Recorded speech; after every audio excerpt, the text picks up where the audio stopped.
বন্ধুরা, আজ আমি আপনাদের দেখাবো কিভাবে 1 বছর অবধি আপনারা মটরশুঁটি সংরক্ষণ করে রেখে দিতে পারেন।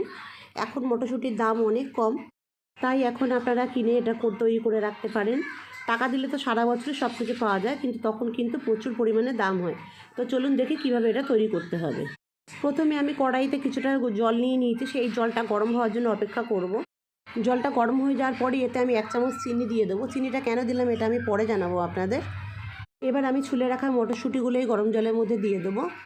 আপনারা কখন বুঝবেন যেটা হয়ে গেছে?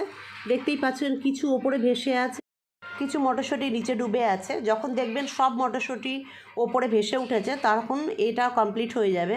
দেখুন 2 থেকে 3 মিনিট রাখার পর সব মটরশুঁটি ওপরে ভেসে উঠেছে। এরও আমি এটাকে নামিয়ে ফেলবো। দেখতেই পাচ্ছেন একটা মটরশুঁটিও কিন্তু ভাঙেনি বা ওপরে চোকলাটাও কিন্তু ওঠেনি। ঠিক এইভাবে করে নিতে হবে। এদিকে আমি একটা পাত্রে কিছুটা নর্মাল জল নিয়ে নিয়েছি, আর এতে আমি দিয়ে দিয়েছি কিছুটা বরফ। আপনাদের কাছে যদি ফ্রিজের ঠান্ডা জল থাকে তাহলে তাই দিয়ে দিতে পারেন। আমার কাছে ঠান্ডা জল ছিল না, তাই আমি বরফ দিয়ে নিয়েছি। এবার এই মটরশুঁটিটা আমি নামিয়ে ফেলবো ওই ঠান্ডা বরফ জলের মধ্যে। ভালো করে ছেঁকে এটাকে বরফ জলের মধ্যে সম্পূর্ণ দিয়ে দেবো। বরফ জলেও 2-3 মিনিট রাখার পর আমার এটা একদম কমপ্লিট হয়ে গেছে। এবার আমি একটা ঝুড়িতে এটা নামিয়ে ফেলবো।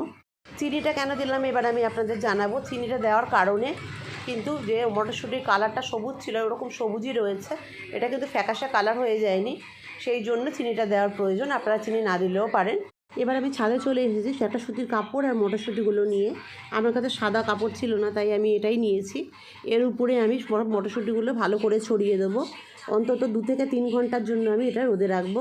দেখুন ফিরে এসেছি 1 ঘন্টা পর। 1 ঘন্টা পর দেখছি মটরশুঁটিটাও হালকা শুকিয়ে গেছে, জলটাও শুকিয়ে গেছে। মটরশুঁটি না শুকোলেও চলবে, এটা আপনি ফ্যানের নিচেও রেখে করতে পারেন। আর যদি হালকা জল থেকে যায়, এভাবে কাপড় দিয়ে আপনি ভালো করে এটাকে মুছে ফেলবেন। এবার মটরশুঁটিটাকে আমি নিচে নিয়ে গিয়ে হালকা 10 থেকে 15 মিনিট আমি এমনি রেখে দিয়েছি নর্মালে ছাওয়ায়। কারণ এর ভেতরে যদি গরম থাকতো, বোতল এইভাবে ভরতাম, তাহলে কিন্তু ভাপটায় জল বেরিয়ে যেত আর মটরশুঁটি নষ্ট হয়ে যেত। এবার একটা কাচের বোতলে আমি এটা ভরে রেখে দেবো। আপনি এইভাবে রেখে দিতে পারেন মিনিমাম 8 থেকে 10 মাস পর্যন্ত আপনি এইভাবে সংরক্ষণ করে খেতে পারেন। খেয়াল রাখবেন ওপরের ঢাকনাটা যেন এয়ার টাইট হয়, ভেতরে যেন একটুও বাষ্প বা ঠান্ডা না যায়।